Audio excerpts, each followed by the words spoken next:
Hi viewers, welcome to our channel. ప్రస్తుతం మనతో పాటు సీనియర్ జర్నలిస్ట్ దాము బాలాస్ సార్ ఉన్నారు. వారితో మాట్లాడదాం. నమస్కారం సార్. నమస్తే. సార్, వైసీపీ పార్టీలో గత కొంతకాలంగా చూస్తుంటే ఇన్ఛార్జీలు మారుస్తున్నారు. అలాగే చాలా మంది ఎమ్మెల్యేలు రిజైన్ చేసి వెళ్ళిపోవడం చూస్తున్నాం. ఈవెన్ టీడీపీ కూడా ప్రచారం చేస్తుంది వైసీపీ ఎమ్మెల్యేలు అజ్ఞాతంలోకి వెళ్ళిపోతున్నారని చెప్పేసి. మరి ఏం జరుగుతుందంటారు సార్ వైసీపీ పార్టీలో? వైసీపీ పార్టీలో నిజానికి ఇలా జరగబోతుందని 1.5 ఇయర్ ముందు నుంచే మనం కానీ వీడియోలు కొన్ని చూస్తే కొంతమంది వైసీపీకి దగ్గర ఉన్న అనలిస్టులు అప్పుడే చెప్పారు. వాళ్ళు ఇది జరగబోయేది అప్పుడే చెప్పారు. అట్లాగే వైసీపీ నాయకుల్లో కూడా కొంతమంది ఆఫ్ ద రికార్డుగా చెప్పారు. ఏమని, మా వాడు ఒక 40-50 మందిని తీసేసేట్టుగా ఉన్నాడు, వాళ్ళందరూ రేపు రెబల్స్ అయ్యి గందరగోళం క్రియేట్ చేయబోతారు, తెలుగుదేశంలోకి వెళ్ళబోతారు వాళ్ళు అనేది అప్పుడే వచ్చింది. అది కొత్తగా ఏం రాలే. కాబట్టి ఇప్పుడు కొత్తగా ఒకటి చర్చకి దారి తీయడానికి కారణం ఏంటంటే, ఇక్కడ కేసీఆర్ ఓడిపోవడానికి వన్ ఆఫ్ ద ఫ్యాక్టర్స్ ఇక్కడ సిట్టింగ్ ఎమ్మెల్యేల మీద వ్యతిరేకత ఉండడం. నిజానికి కేసీఆర్ లాంగ్ బ్యాక్కి ఐప్యాక్ ద్వారా ఒక సర్వే చేయించాడు ఎమ్మెల్యేల మీద. ఆ సర్వేలో తెలిసింది ఏంటంటే ఓన్లీ 30 ఎమ్మెల్యేసే గెలుస్తారు, మిగతా వాళ్ళందరూ ఓడిపోతారు అనేది అప్పుడే సర్వే. ఆ సర్వేని కేసీఆర్ పెట్టుకొని చాలామంది ఎమ్మెల్యేలు తీసేయబోతున్నాడంత పుకారు అప్పుడే వచ్చింది. కానీ కేసీఆర్ ఎందుకో ఆ ధైర్యం చేయలేదు. దానికి కేసీఆర్కు ఉండే రీజన్స్ ఏంటంటే, ఒకటి, ఆ ఎమ్మెల్యేని డిస్టర్బ్ చేస్తే వాడు కొత్తగా పెట్టిన వాడిని గెలవనివ్వడు, కాబట్టి అది డిస్టర్బ్ అవుతుంది. దాని బదులు ఉన్న వాళ్ళ దగ్గర కొద్దిగా పని చేయించుకొని మనం కొంత కష్టపడితే గెలుపు సాధ్యం కావచ్చు. రెండోది, కేసీఆర్ని ఇమేజ్ ముందు ఆ ఎమ్మెల్యేల ఇమేజ్ ఎంత, కేసీఆర్కి పాజిటివ్గా ఉంటే ఎమ్మెల్యేల పట్ల కొంత నెగిటివ్గా ఉన్నా పనిచేయదులే అని కేసీఆర్ అనుకోవడం, దానివల్ల కేసీఆర్ మార్చకపోవడం అనేది జరిగింది. అయితే ఇప్పుడు జగన్ మారుస్తుంటే, జగన్ కేసీఆర్ ఓడిపోవడానికి సిట్టింగ్ ఎమ్మెల్యేలను మార్చకపోవడమే కాబట్టి జగన్ మారుస్తున్నాడు అన్న ఒక నెరేటివ్ జనాలకి బాగా వెళ్తుంది. నిజానికి జగన్ ఎప్పటి నుంచో ఈ ఎక్సర్సైజ్ చేస్తున్నాడు. ఈ ఎలక్షన్లకు చాలా ముందే వీడియోలు ఉన్నాయి. 40 మంది వెళ్ళిపోతారు, 50 మంది వెళ్ళిపోతారు, మార్చిపోతున్నాడు అంట అనే వీడియోలు యూట్యూబ్లో చూస్తే, అట్లాగే న్యూస్ వెబ్సైట్లో చూస్తే మనకు దొరుకుతుంది. లాంగ్ బ్యాకే ఉంది ఇది. అంటే జగన్ ఎప్పటి నుంచో కేసీఆర్ ఇక్కడ మార్చినా మార్చకపోయినా జగన్ మార్చాలని లాంగ్ బ్యాక్ అనుకున్నాడు. తనకేందంటే ఇప్పుడు తన పట్ల కొంత పాజిటివ్ ఉంది, నెగిటివ్ ఉంది జనాల్లో. జగన్ పట్ల నెగిటివ్ ఏంటి, ఇతను అభివృద్ధి చేయలేదని, రోడ్లు వేయలేదని, ఇంకోటి అని మీడియా రావడం, లోకల్గా రోడ్లు బాగాలేకపోవడం, అభివృద్ధికి సంబంధించిన ఫండ్స్ లేకపోవడం, కరోనా వల్ల కొన్ని ఇబ్బందులు తలెత్తడం, దీనివల్ల అటువంటి ఇది ఉంది.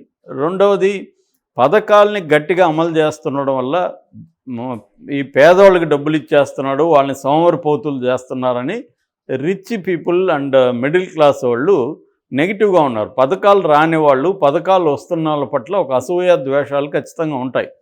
ఎందుకంటే వాడికి కేవలం బీసీ కావడం వల్ల డబ్బులు వస్తున్నాయి, నాకంటే బాగున్నాడు ఆర్థికంగా అని ఇతను అనుకోవచ్చు ఇటుపక్క ఉన్నవాళ్ళు. కాబట్టి ఇప్పుడు మా ఊర్లో ఉన్న ఎగ్జాంపుల్, ఒక పెన్షన్ రాదు, పక్కింటి వాళ్ళకి వస్తుంటుంది, వాళ్ళకి ఇంకా కొంత వేరే ఇన్కమ్ కూడా వస్తుంది, కానీ పెన్షన్ వస్తుంటుంది. 2000 మొన్న అయితే, ఇప్పుడు జనవరి నుంచి 3000. ఓకే. సో వాళ్ళకి 3000 వస్తుంది, మనకు పైసా కూడా రాలేదు. వాళ్ళు వచ్చి కాలరాగా రాస్తే తిరుగుతుంటారు 3000 తీసుకొని. సో ఇటువంటి ఒక జలసీ కావచ్చు, వాళ్ళు ఇది నెరేటివ్ వస్తుంది. ఆ మధ్య నేను ఒక ఓల్డేజ్ హోమ్కి కాళహస్తి దగ్గర వెళ్తే, చాలా 2.5 ఎకరాల ఓల్డేజ్ హోము ఉన్నదేమో 7 మంది ఏమో ఉంటున్నారు. నేను అడిగా, ఇంత తక్కువ మంది ఎందుకు ఉన్నారమ్మా అంటే, లేదండి మొన్నటి వరకు, ఈ మధ్య వరకు కూడా 34 మంది ఉన్నారు, మరి ఎందుకు వెళ్ళిపోయారంటే ఈ జగన్ వల్ల వెళ్ళిపోయారు అన్నాడు. జగన్ వల్ల ఎందుకు వెళ్ళిపోయారంటే, జగన్ పెన్షన్ ఇస్తున్నాడు కదా కరెక్ట్గా, దాంతో వాళ్ళ పిల్లలు వచ్చి తీసుకెళ్ళిపోయారు వీళ్ళందరినీ, మన ఇంట్లోనే ఉండండి ఇక్కడ ఎందుకు మీరని.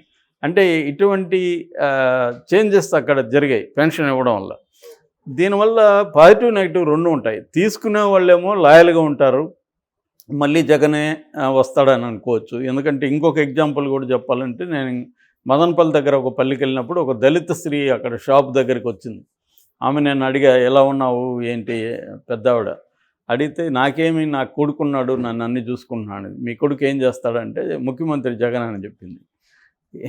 అంటే ఆమె కరెక్ట్గా పెన్షన్ ఇస్తున్నాడు, ఇంకేవో సౌకర్యాలు ఆమెకు వస్తున్నాయి, దానివల్ల ఆమె కొడుకుగా భావిస్తుంది జగన్ని. సో అలాంటి సెక్షన్ ఒకటి ఉంది. సో పాజిటివ్ నెగిటివ్ జగన్కి ఉన్నాయి. అట్లాగే లోకల్ ఎమ్మెల్యేలకి నెగిటివిటీ ఉన్న ఎమ్మెల్యేలు చాలా ఏరియాల్లో ఉన్నారు. వాళ్ళు ఈ పథకాలని జనంలోకి తీసుకెళ్లడంలో కావచ్చు, జనంతో మమేకం కావచ్చు, అవ్వడం కావచ్చు, చేయట్లేదు. అది ఎప్పటి నుంచో జగన్ చెప్తున్నాడు నివేదిక చెప్పించుకొని. దానికి ఒక కారణం వాళ్ళు చెప్పేది ఏంటంటే, జగన్ అసలు మాకు అధికారం ఏమైనా ఇచ్చుంటే కదా, మొత్తము వాలంటీర్లను పెట్టుకొని జగన్ వర్సెస్ జనం అన్నట్టుగానే నడుస్తుంది, మా ద్వారా ఏమన్నా చేస్తే కదా మమ్మల్ని జనం కూడా కేర్ చేయట్లేదు అనేది వాళ్ళకు ఉంది. ఏదేమైనా ఒక మోడల్ డెవలప్ చేశాడు జగన్. ఆ మోడల్ వల్ల ఎమ్మెల్యేలకు ఎంపీలకు ఇబ్బంది ఏముంది, దానివల్ల ఎమ్మెల్యేలు సరిగ్గా పనిచేయకపోవడం, దాంట్లో నెగిటివ్ రావడం అనేది కూడా జరుగుతుంది. ఏదేమైనా జగన్ మంచో చెడో అతనికి ఉన్న లిమిటేషన్స్లో, అతనికి ఉన్న పరిధిలో అతను ఏం ఆలోచించాడు, తన మీద నెగిటివిటీని ఇప్పుడు మార్చలేడు. ఎందుకంటే అభివృద్ధి అంటే టక్కమని ఇప్పుడు రోడ్లు వేయలేడు, కంపెనీలు తీసుకొచ్చేయలేడు, పెద్ద పెద్ద ఉద్యోగాలు ఇవ్వలేడు. రెండవది జలసీని అతను ఎలా పోగొడతాడు, పథకాలు అమలు చేస్తానని చెప్పాడు, చేస్తున్నాడు. అది ఆ పథకాలు కరెక్ట్గా జనం దగ్గరికి తీసుకుపోవడానికి వాలంటీర్ వ్యవస్థను తీసుకున్నాడు. అవినీతి లేకుండా పథకాలు ఎక్కడ లీకేజ్ లేకుండా డైరెక్ట్గా సూచనకతో వాళ్ళ దగ్గరికి పోయి పడుతున్నాయి. దీనివల్ల జలసీ వస్తుంది సైడ్ ఎఫెక్ట్గా. దాన్ని అతను ఏం చేయలేడు, ఇప్పుడు వీళ్ళని విన్ ఓవర్ చేయలేడు.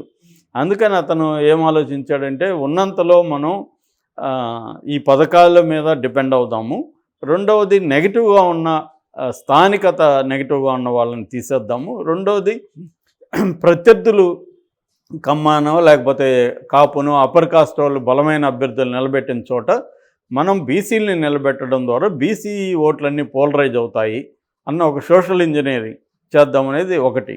రెండోది, ఒక పార్టీలో ప్రత్యర్థి చాలా బలంగా డబ్బులు పెట్టగలిగి మేనేజ్ చేయగలిగిన ఆర్థిక అంగబలం అన్నీ ఉన్నప్పుడు ఇటువైపు నుంచి కూడా ఒక ఆర్థిక అంగబలం ఉన్న అప్పర్ కాస్ట్ వాడిని నిలబెట్టడం అనే పొలిటికల్ ఇంజనీరింగ్ కూడా అతను చేస్తున్నాడు. ఈ మూడు రకాలు అంటే నెగిటివ్గా ఉన్న ఎమ్మెల్యేని మార్చడం, లేదా ఈ నియోజకవర్గంలో నువ్వు ఫర్ ఎగ్జాంపుల్ బోయా అనుకో, ఈ నియోజకవర్గంలో బోయా కంటే పక్క నియోజకవర్గంలో బోయా ఓట్లు ఎక్కువ ఉన్నాయి, ఈ నియోజకవర్గంలో నీకు కొంత నెగిటివ్ ఉంది, అక్కడికి పోతే నీకు నెగిటివ్ ఉండదు, బోయాస్ అందరూ నేను ఓన్ చేసుకునే అవకాశం ఉంది అనుకున్నప్పుడు పక్క నియోజకవర్గానికి పెట్టడం. ఇలా రకరకాల స్ట్రాటజీలని జగన్ ప్లాన్ చేస్తున్నాడు. దీనివల్ల చాలామంది ఎమ్మెల్యేలు టికెట్లు ఇవ్వకపోతే వాళ్ళు చాలా హర్ట్ అవుతారు, ద్రోహం చేసినట్టు ఫీల్ అవుతారు. నన్ను నమ్మించి మోసం చేశాడు అంటున్నాడు కాపు రామచంద్రారెడ్డి, రాయదుర్గం ఎమ్మెల్యే. నీకు ఆల్రెడీ నువ్వు 2 సార్లు ఎమ్మెల్యే కదా, ఇంకొత్త వాళ్ళు ఎమ్మెల్యే కావద్దా అని వీళ్ళు ప్రశ్నిస్తున్నారు. అందులో న్యాయం ఉంది కదా.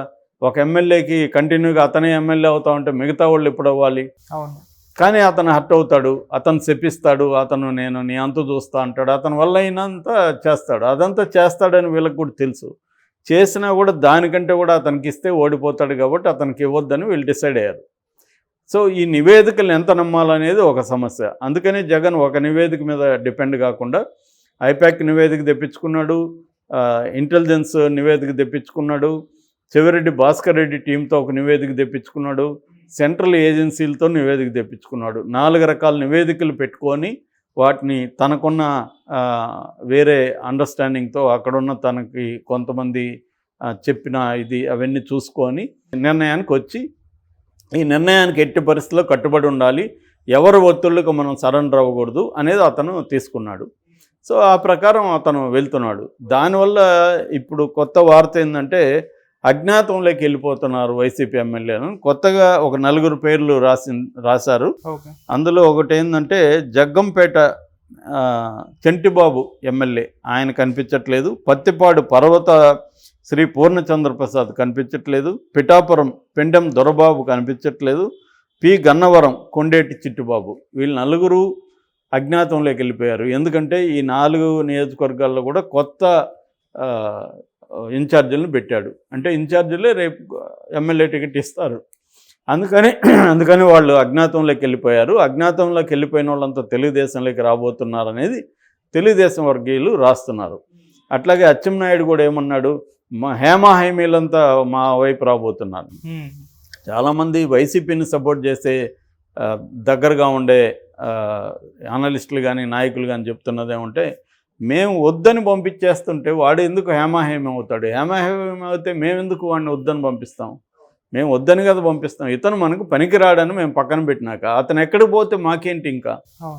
తెలుగుదేశంతో పోతే ఏంటి, జనసేనతో పోతే ఏంటి, కాంగ్రెస్లో పోతే మాకేంటి, ఇవన్నీ పోతే కూడా పోతాడు అనుకుని కదా మేము అతను వద్దనుకున్నాం.